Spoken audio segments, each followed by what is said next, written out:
Matianga Taigomo, Forex. N'a courtier, commissionnaire. En tout cas, tu es à se faire enregistrer. Tu es se faire enregistrer parce que na liboso to bandaki ko sala musala na ndenge sengeli te.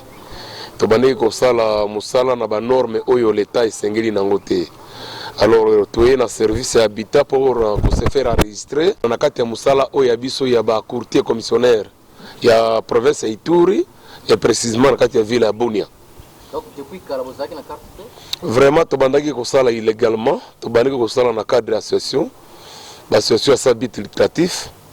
Au début, bon, to kuti que masolongo ezaki bongo, mais par après, chef ya service habitat juste aye ko benga biso, to sali biso sensibilisation. Tu peux comprendre que toza association te toza de ba agence. Musala na biso ezali côté ka bandaku, kokotisa bato na bandaku. Do toza wana entre ba bailleurs na ba locataires, entre ba vendeurs ya bandaku na ba clients ba acheteurs ya bandaku. Nde musala ya biso ba courtier commissionnaire ya ville Bunia. En tout cas, non, tozo senga na moko oya linga yeba musala na ye. Soko yebi ki ozo sala musala ya courtier o ba bengi commissionnaire. Sala maso po ya kosomba carte na yo. Ya kosomba carte na yo ko se confie na biloko ba association te. Association ezo mériter na musala oya biso te. Sirse na senge na moko oyo aza parmi biso te. Amilengela aya kozwa macaron na ye. Toza na 15 jours seulement. Déjà le toza na 3e jour. Totikali na quelques jours pour pénalité et banda na baye bazana ba macaron o toza na ngona na maboko te. Alors moko na moko awelisa. Moko na nazor ba bien.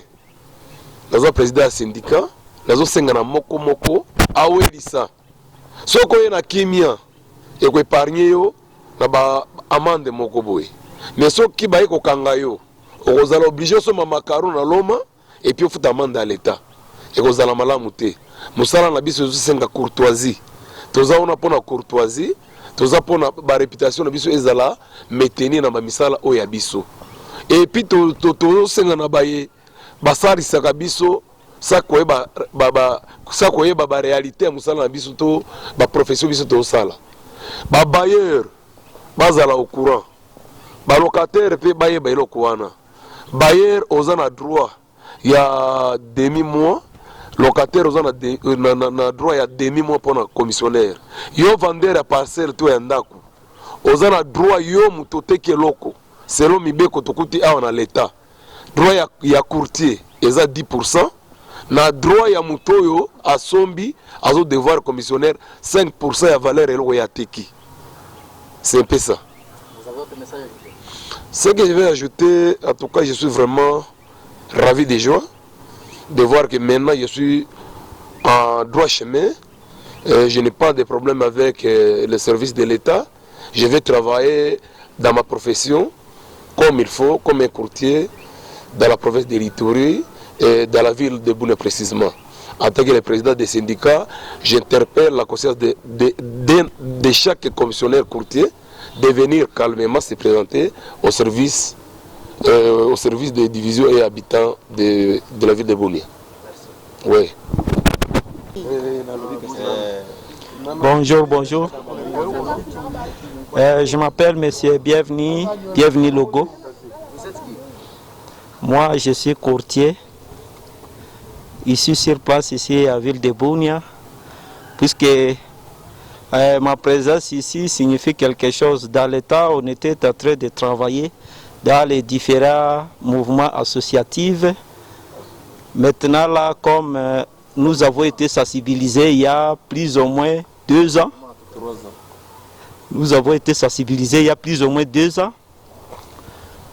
j'ai fini quand même par comprendre que je dois vraiment m'enregistrer ici au service de l'habitat. Et puis, présentement, j'ai ma carte ici avec moi. Présentement, j'ai ma carte et je suis fier vraiment de l'avoir.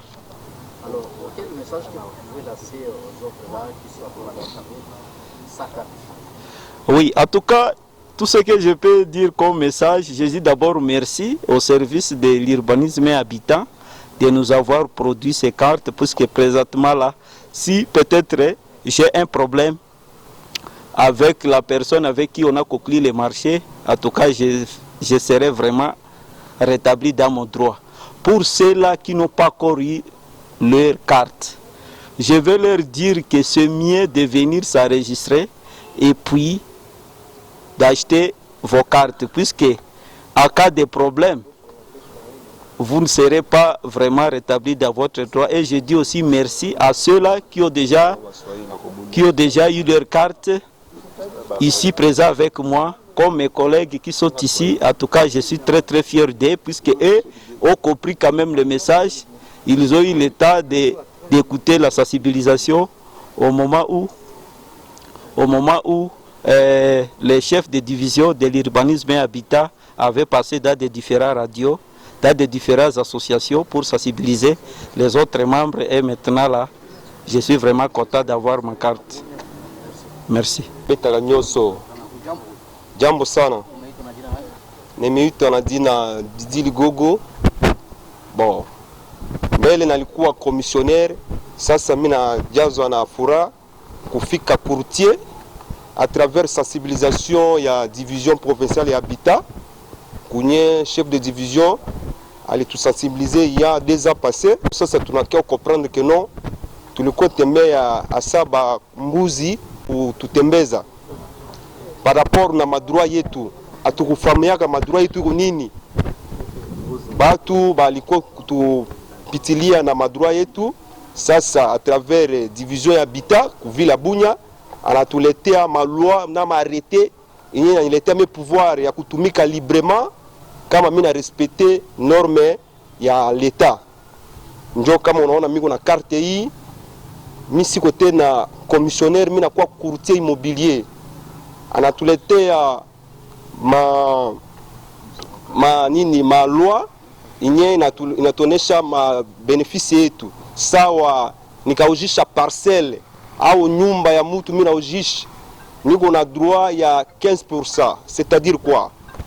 10% c'est pour les vendeurs, ananiletea droit yangu. Acheteur ananipa 5%, inafanya 15%.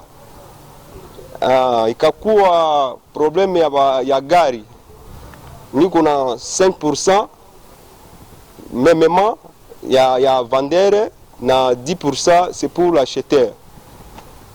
Ikaangalia par rapport na dossier, angalia location, les droits locatifs, baire locataire. Locataire ataniletea 5% yangu, baire analetea 5%. Au cas contraire, kama bakurespecte kitu ile hivi, mie nakuwa legale a partir leo, nitapapeleka kunye droit itatukabura sina bao. Ndio fura niko non ku journal leo yao ile, na remercier chef de division ya habitat monsieur Justin Mitangala na effort ya sensibilisation yana tusensibiliser, tunayua madroit yetu. Ndio mimi naomba na barafiki yetu ba commissionnaire munyaki ngali kwa commissionnaire afa effort arudie courtier akamate carte yake ya kazi yake, itamsaidia ku republique mzima kunya atajikuta atatumika kazi. Au cas contraire bakala akakuwa na infraction, anapatikana na infraction, l'été na mkamata asi regretter nyuma. C'est un peu ça. Merci. Oui. Bon, d'ailleurs kutungai bon na pesa na kombo nanga Serge Uzunga. Donc na courtier muto apesi biso ke toza ba courtier za chef na biso ya division ya habitat yende, il faut te remercier makasi. Donc souci nangeza laki na zonde carte mo tsazu carte batu mingi ba commissionnaire mingi abunya ba ba makamba banda kute ba location nganda za chef na bango. Donc mutu nyoso ko luka ndako nazana nga après sikoyo na zui carte oyo yango de pesa na valeur po bato to tsa waro ndako mo to enregistrer bango ezalaka te avec carte oyo ndio to enregistrer ke mutu ko tina ndako azanani l'été ko ebié ou bien l'été ebiété. Donc nazana sengo makasi ne zui carte na nga oyo bite so na ko remercier ndenge nini po to bano tambo ali boso yaki neti nyoka mais soko to komina tout droit nde na sepeli makasi suka ya koloba nde yango wana bo. Alors sikoyo yoko yebisa bato mosusu baza na carte nini te eza il faut to sensibiliser bango po eza na bato mosusu bazwi na sensibilisation te, donc à travers biso toko sensibiliser bango pe moko bakoya po bazwa carte na bango, donc toza sensibiliser biso nyonso ba commissionnaire faut tozwa carte oyo ya ba courtier oyo ekosunga biso makasi penza nde yango wana ndeko na ngai kombo na nga Serge Uzunga na remercie yo ya bandako nyonso ya balocation oyo kotia mutu ngandi na tiaka bato na balocation donc pour travailler na habitat na kitoko makasi na collaboration makoma makasi penza, donc yango nde sepesi so makasi penza. Merci. Mise en place une commission de conciliation chargée de statuer sur tout litige ou contentieux né de l'application et de la réglementation portant sur les baux à loyer avant la saisine du tribunal. La composition de la commission de conciliation se présente de la manière suivante. Les services des baux à loyer de la juridiction qui assument la présidence. Les comités de censure et de discipline, la vice-présidence. L'agence ou le courtier immobilier du ressort enregistré et agréé. À l'origine de la transaction, qui assume le secrétariat. Nous avons la place à courtier. Même dans la grande commission, c'est le courtier qui assume le secrétariat. Les bailleurs ou son mandataire, les preneurs, ligue des bailleurs, ligue des locataires, syndic ou association de bailleurs, membres, syndic et association de locataires et CIECO, courtier au niveau national. Alors, tout l'article 26 c'est le Bible.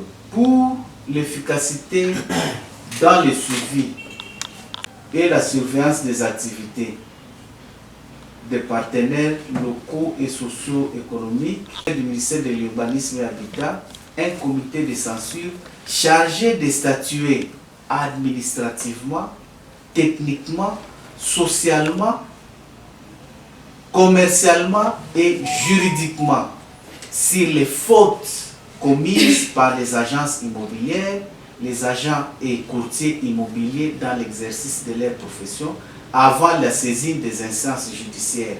Ces comités se réunissent au moins 2 fois par mois. Il peut aussi se réunir lorsque les circonstances l'exigent. Vous l'avez dit, non? Oui. Vous allez saisir pour aussi là qui vous après son bon, c'est ici. Prendre des mesures administratives, on peut te radier, on peut te suspendre, on peut tout se faire. Prendre des mesures administratives. Techniquement, donc c'est très important. C'est-à-dire, les courtiers qui ne se conforment pas, nous on peut mettre fin à sa carrière. Parce que ça est document il y a agrément à rester. Ok, mais venez honorer dans les temps pour ne pas créer encore à la tracasserie. Pour la tracasserie, vente ya parcelle ezalaka par exemple moto asali vente ya parcelle mpe balekeli na mwa mbongo na ye aye koto oyo apesi rapport osimbi otindi nini convocation moto wana aye ase présente ntango akomi niveau ya kosere abimisi mbongo ntango abimisi mbongo bino mpe boza na pourcentage na bino wana na kati ou bien eza te eza automatique. La loi dit que nous sommes là pour statuer tous les litiges et entrer dans Moussala. La loi ne donne pas un pourcentage par rapport à la solution qu'on donne à un dossier pour payer. Ce n'est pas légal. Ce n'est pas légal. Mais maintenant, il faut comprendre, il y a des volets. Si c'est fini dans les volets administratifs et qu'il y a la commission de conciliation qui statue, et si tu ne peux rien payer. Mais si nous allons dans le volet judiciaire et que le chef de division qui est l'OPJ pose des actes d'OPJ, la conciliation, tout l'excès, si on a une enquête, là ça devient un dossier judiciaire, les finalités évaluées. Hein? Donc si on a un volet administratif, tu peux expliquer, à comprendre la foutie, il n'y a pas de frais. Mais surtout quand tu as un volet judiciaire, en tant que OPJ qui pose des actes, là, vis-à-vis na makambo etali oyo makaro bato bazozwa ya indépendant wana balobi na kati ya association à l'époque soi-disant ezalaki soki yo osali kope na yo opesi 10% ya manje oyo ozwi asupose oteki ndako moko bapesi $1000 oya na biro opesi $100 $100 wana selo baargument ya bakolo association barepresentant bazolobaki mbongo wana esungaka biso ke okufeli mutu bakokompatir na yo sikoyo bazoloba boye bango parce que faut koloba devaye po pembeni bozotukisanga trop bazoloba boye asiko tokomi indépendant yakoni mutu na mutu akomi ya kebakeba sikoyo soki tozwi likama koma tokobana kosungana c'est là où il y a un problème parce que na kati ya association selo bango ezalaki question kopesi pourcentage na yo ozwi likama intervenir mais na minute oyo lokola tokomi siko ndekendeke boye selo bango koma tokobana kosungana soki mutu ozwi likama. Courtier d'abord vient s'enregistrer pour akoma na qualité ya courtier ou agent immobilier. Maintenant, il n'est pas interdit que vous se constituez en agence. Ce n'est pas interdit. Dès que vous avez la carte, c'est-à-dire vous avez la carte comme courtier, ou qu'on appelle la carte et agence Nabino. Ça c'est privé agence Nabino. Voilà. Et puis ça m'est que nous avons une carte à Balbibiman agence Nabino. Même association Bozoroba, ça peut être reconverti en agence. Bah et quoi enregistrer comme agence. Tout ça a autant de membres. Et que ces membres-là acceptent bazala membre courtier ya agence wana. Ce n'est pas interdit. Oui. Ce n'est pas interdit. Et puis deuxièmement, participer bino bozala l'association l'association c'est une mutuelle. Beaucoup ça l'association na bino tant problème aux amoko na essa bino kutubiso pe tout ça na moi ya chef de division.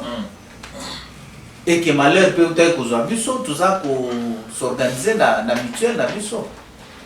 Voilà.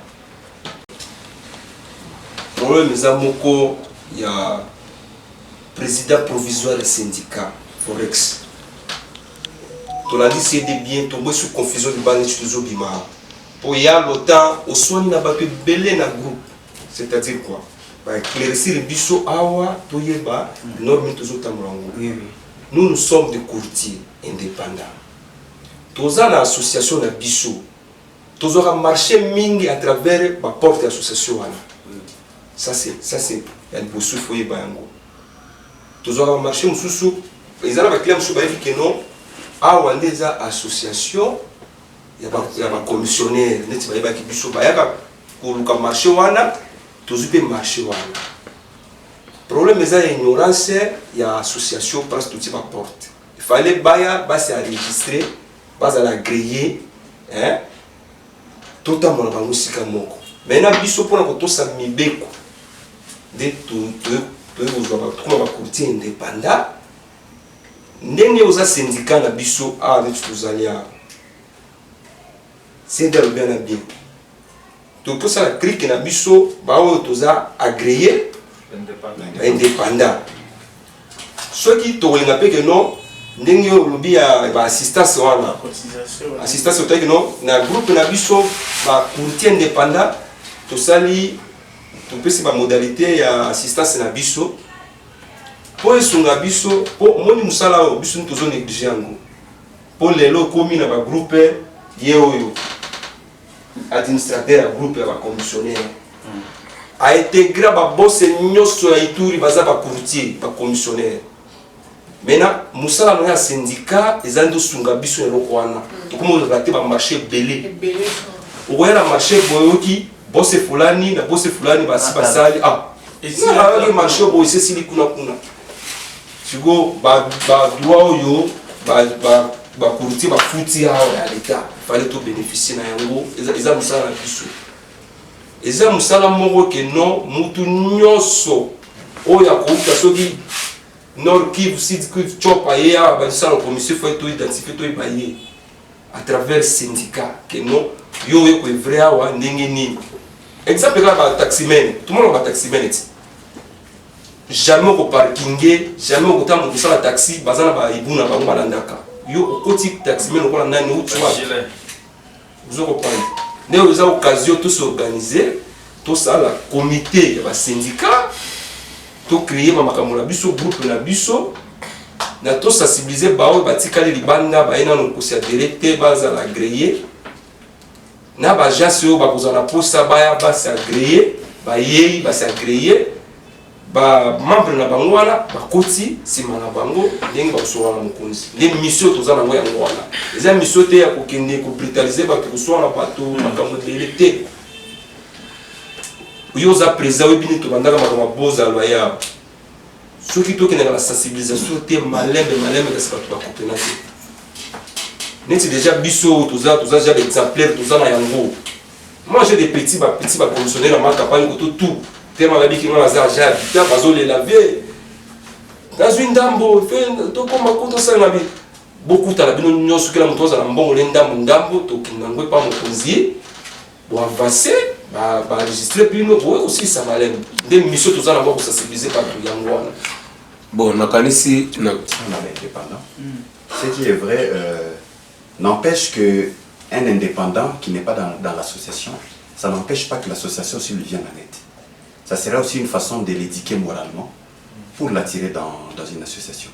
Pour dire que quand on est déjà courtier, qu'on soit dans une association ou pas, mais quand on sait qu'on est déjà une corporation courtier, déjà. On doit déjà se venir en aide. En ce qui concerne maintenant adhérer dans une association, tout ça, ça dépend maintenant d'une personne à une autre. Mais au fur et à mesure, ça va venir. Mais ce n'est pas tout le monde aussi qui est appelé à être dans une association. Mais le fait seulement d'être dans la plateforme de courtier au niveau de l'administration du bureau de l'habitat, c'est déjà un grand pas. Ça manque. C'était un peu ça en ce qui concerne l'association. Oui. Ok. En gros, c'est par rapport à patron Mingia. Hein?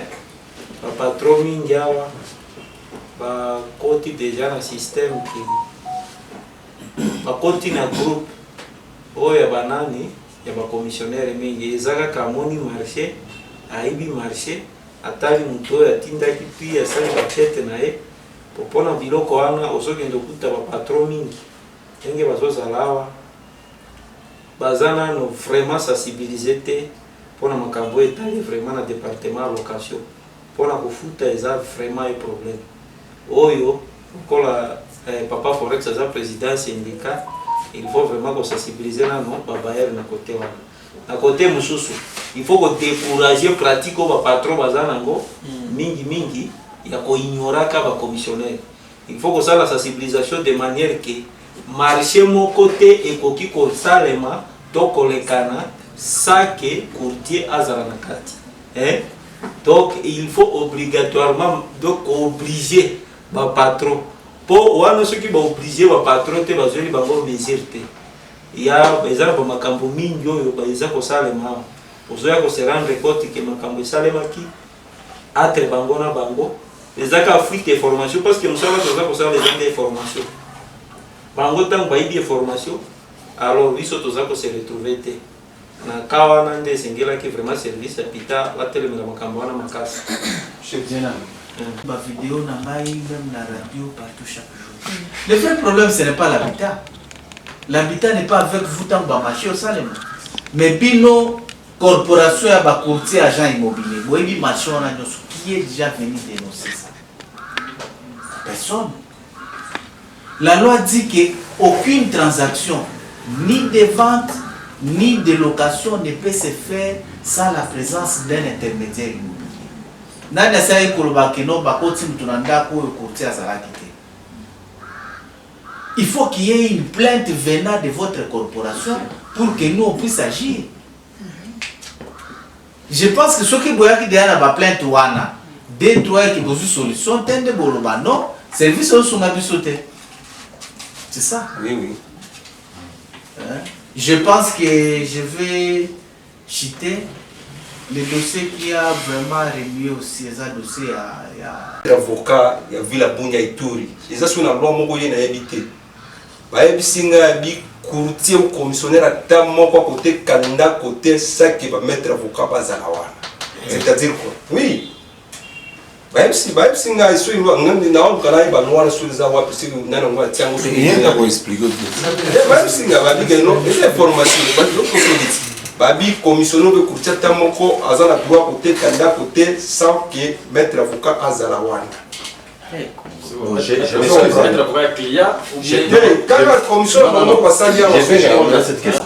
Mais en ce qui concerne l'achat ou la vente, c'est une entente des deux parties. Et ce va commettre un maître avocat parce que lui, il est compétent en ce qui concerne, mettons les articles. Il va constituer des articles en ce qui concerne la vente d'une maison. Parce que moi, il y a toujours des articles qui suivent.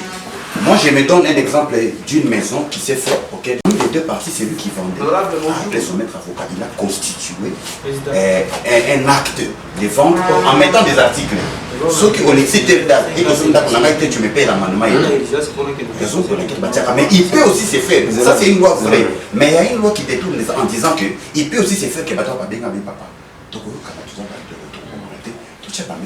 Pour te éviter. Ce n'est pas aussi un problème. Et que Boki portait par vos plaintes, non. Vous n'aurez pas droit au-dessus d'eux. Parce que c'était une entente à l'amiable que l'État reconnaît. Mais en ce qui concerne le net, il y a l'oubli par rapport à Boss et à l'État. Vous savez, on a besoin de ces gens, ils ont besoin de nous. Il faut aller avec eux progressivement. Il ne faut pas aller avec eux brutalement. De peur que prochainement, s'ils vont faire des histoires, ils n'auront pas besoin de nous.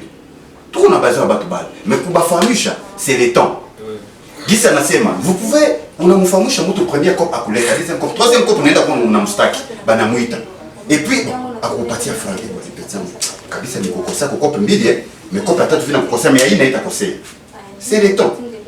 Ce qui est vrai, comme vous l'avez dit, mais la procédure, il y a quoi dans la bourse, il faut aller avec eux progressivement pour ne pas les rater. Parce qu'on a aussi besoin d'eux. Oui. Non, mon frère, tu es dit qu'ils sont ceux qui ont été parcelle à patron oyo azana mettre avocat na ye pour assister c'est déjà mais au lobby te kenga commissionnaire pour ça la disolo il y a parcelle qui mettre avocat zala non mais ils ont un libre choix il y a acheteur tout comme vendeur à parcelle bien d'accord a bien mettre avocat na ye tout ce monde ils sont là mingi mais bazana part na masola bisoté ba droit na biso ba mettre avocat bazana part.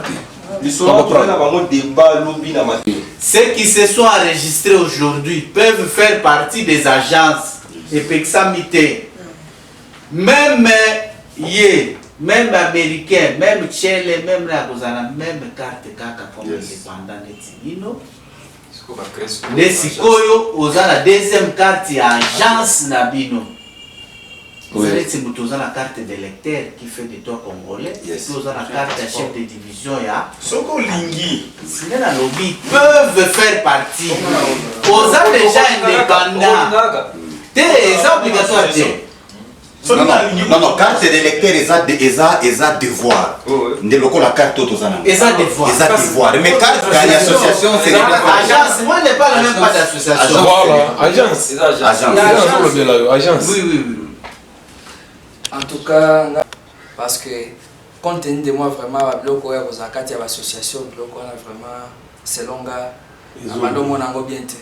On a indépendant donc na ko sala eloko nanga indépendamment même si présence et appréciation disant président de l'association mon côté à cause de société on a vraiment et ça mutu ya makasi. Mais le syndicat pour son fonctionnement va kokolobanke. Chacun des membres donne $1 par mois pour le fonctionnement du syndicat. Yes. Syndicat, on a des alipés, association, parce que ceux qui vont à c'est le syndicat qui va assister tout le monde aux agences Nino. Syndicat, c'est-à-dire,